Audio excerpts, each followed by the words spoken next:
All right, what's up, y'all? This is my 2016 Toyota Tundra. It's a 5.7 V8 engine.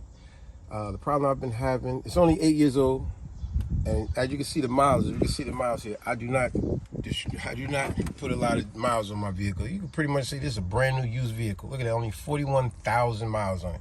I should clearly have about 150,000 miles on this. Clearly, I'm way below. But anyway, the problem I've been having lately, when I try to start it up, it won't start up. It'll keep stalling.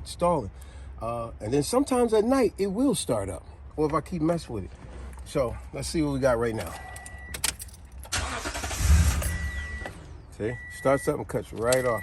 It's such an annoyance. Now, I'm gonna tell you the things that I have done. I went to the throttle. My throttle was clean. My throttle was dirty, and I cleaned it out thoroughly. Thought that would fix it. That didn't fix it. See there? Sometimes it kicks on, or it just cuts off like that. Now let me show you the things that I have done.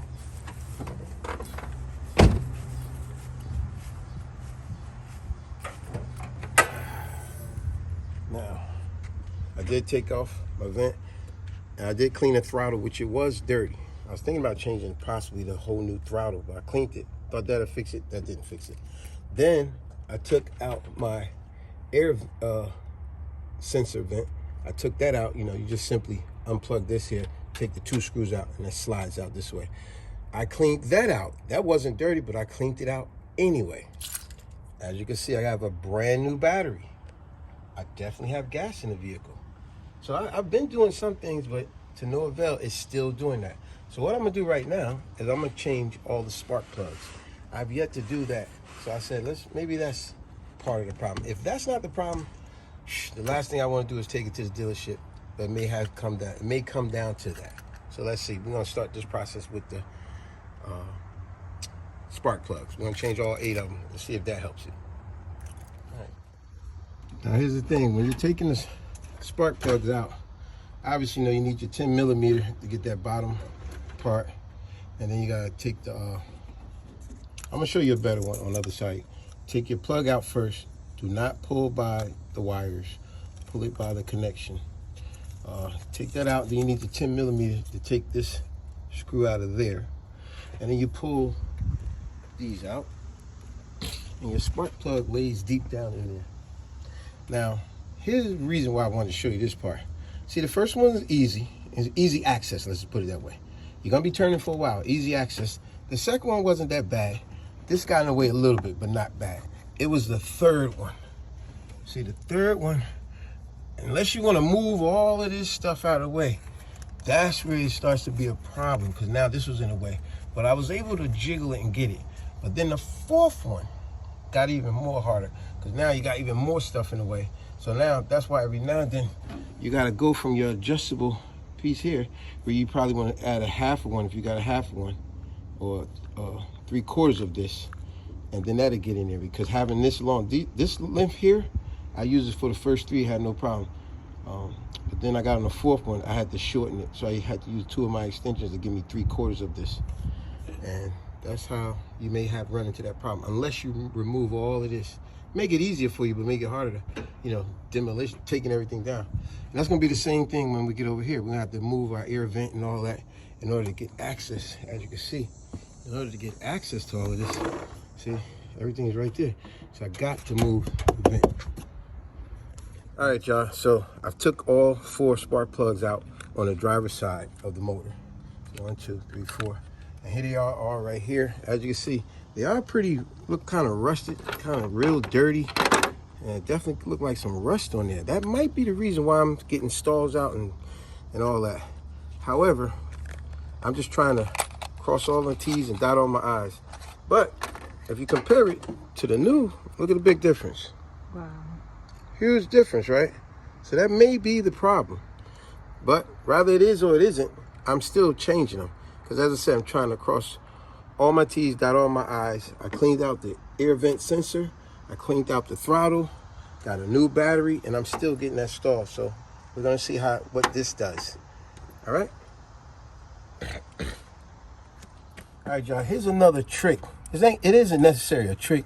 It's just a little common sense, because sometimes when we get so aggravated, stressed out, sometimes we're not thinking. And sometimes you do need to take a break and rethink stuff and come back to it. And you be like, oh man, I could have been did that. A lot of times you're not gonna get this tool all the way back there unless you move all this. So sometimes what you can do is just simply take this off, and you could, as you got it loose, you thread it by hand, and then you could pull it out. And just like when you're putting it back in, you could put this in by hand, get it in there without stressing about getting the other part of this tool in there, and then you thread it until you get a good catch, then you put the tool back on it. Just a simple thing, because sometimes we do get frustrated when we're doing certain jobs and in tight areas. You might be dealing with the heat, you know, all kind of nonsense. All right, so obviously I already put the spark plugs back. Now these electric connectors, I use QD electronic cleaner.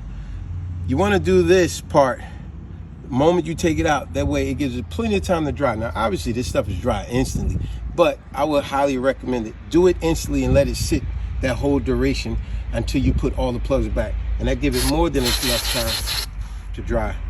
I do both sides all the way through. I'm gonna get a thorough cleaning.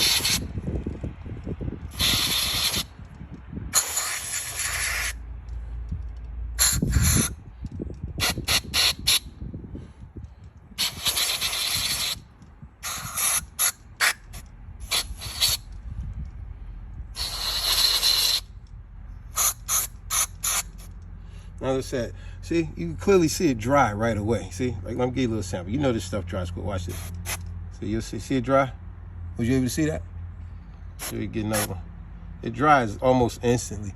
But even though that's the case, like I said, I'm gonna be redundant and say this again. The moment you pull these out, I would highly recommend just do it at that moment. QD electronic cleaner. These for all your electronic components and stuff. Because as you can see, you got an electronic component there. So I would highly advise, do that instantly. Even though this stuff dries, as you can see, it dries right away.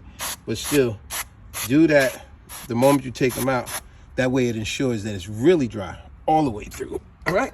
All right, folks, so I'm on the left side. I completely finished the right side, took all the rusted spark plugs out and replaced them. So this one, I'm gonna show you one from complete to end.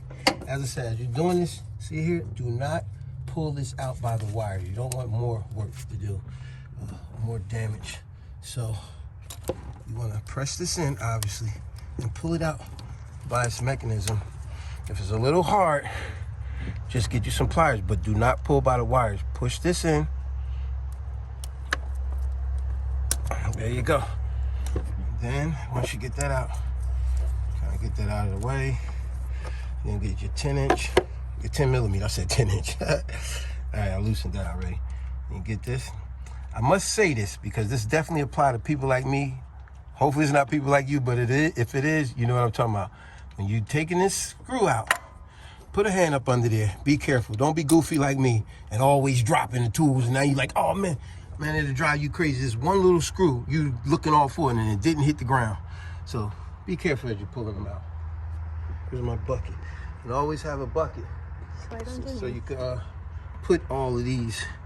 That way, you don't lose none of them. Okay. Yeah, that's it. Once you get your 10 millimeter and you take your screw out right here, could you see that?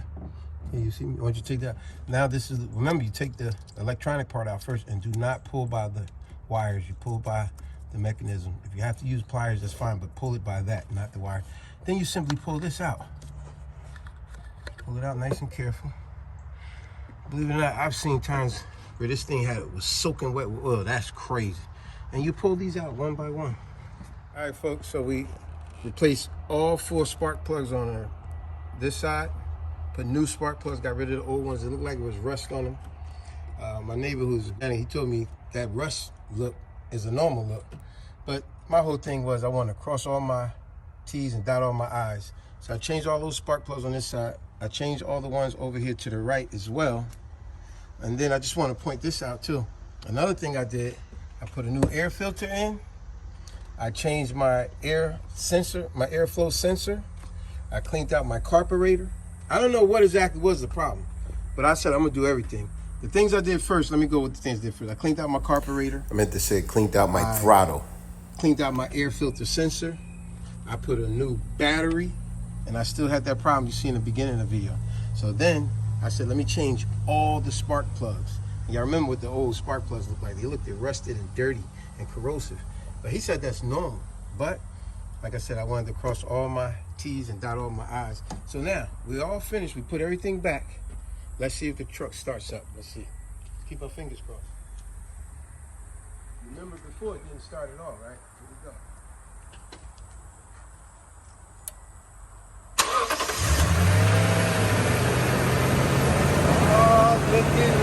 Looky. Now what do you say, folks? Now y'all know as well as I know. I could have took this to the dealership. All right, folks, so like I said, I could have took it to the dealership, but that was my last alternative. And like a lot of y'all, I'm sure y'all would agree, I try my best not to go to the dealership for nothing, because they will double, triple, quadruple charge you. I even feel like they do stuff to your vehicle and make you have to come back if you don't try to do anything yourself. But like I said, everything that I did, because this was driving me crazy. We was down for like 2 weeks with no vehicle. And I had to order all the parts, and I did little by little. First thing I did was cleaned out my throttle. It was dirty. And see how quiet the car is, the vehicle is now, the truck is now? I cleaned out my throttle. That didn't start it. I cleaned out my air sensor. That didn't start it. I got a new battery. That didn't help it. So then I said, let me order some new spark plugs, some good ones, not no cheap ones. I said, I'm order some spark plugs, and I'm gonna try that. And I took them all apart. Now, my neighbor came over, and when he came over, he seen the spark plugs I took out. He said that's normal. I thought it wasn't normal. It had some rust on it, some corrosion, but he said that's normal. But I felt like I wanted to cross all my T's, dot all my I's. I said, I'm changing everything that I can anyway. And I changed all 4 spark plugs on the left, all 4 spark plugs on the right. And now, as you can see in here, the car starts right up. Turns out all along it was the spark plug. Oh yeah, I did an oil change myself. Y'all ain't seen that video, you can go to that. Like I said, learn to do a lot of things yourself. You will save a lot of money. You'll be killing 2 birds with 1 stone. You'll be saving a lot of money for one, but you'll be learning a trade yourself. So much respect to all y'all that do your own and that want to do your own. Look at videos like this and many others. Learn how to do your own stuff and save money from them dealerships robbing the heck out of you. Peace, family. Peace.